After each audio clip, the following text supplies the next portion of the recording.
Over the past few weeks, I discussed different types of toe and foot fractures. My name is Dr. Andrew Schneider, and I'm a podiatrist in Houston, Texas. The treatment for a broken foot varies depending on the type and severity of the fracture. In today's video, I'll discuss the various treatments for a broken foot. Before I do, please like, comment, and share on social media. Hit the subscribe button so you don't miss a new video.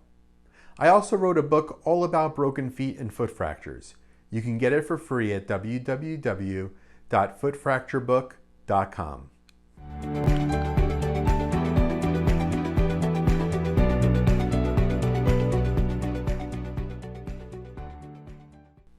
When you break your toe, it can end up one of two ways: displaced or non-displaced.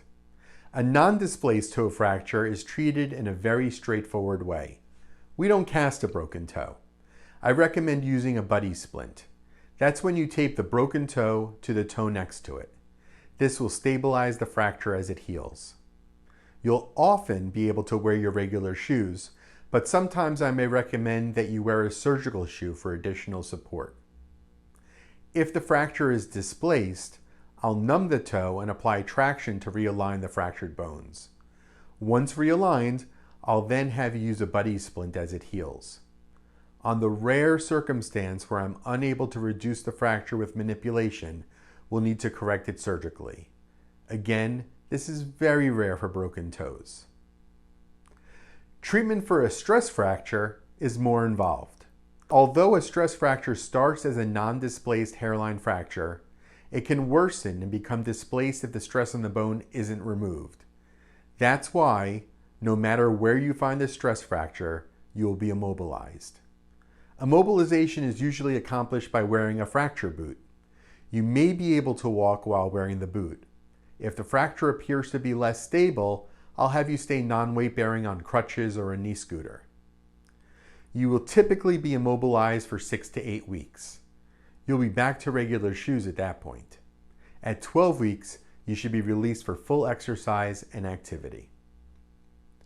When treating a traumatic and displaced fracture, surgical reduction is necessary in most cases. After the surgery, you'll be in a cast, splint, or fracture boot. Depending on the stability of the fracture, I'll start you weight bearing as it becomes appropriate. You'll be immobilized for 6 to 8 weeks after the surgery. In general, you'll be back to wearing shoes at that point and back to full activity at about 12 weeks after the surgery.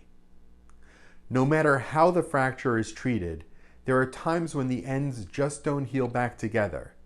This is a condition known as a non-union. While these cases are rare, they do happen.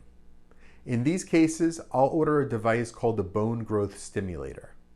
A bone stimulator is a device that's placed over the fracture. The device forms an electromagnetic field around the fractured bone, and this stimulates new bone growth and promotes the bone to heal completely with full strength. Bone stimulators are safe and effective.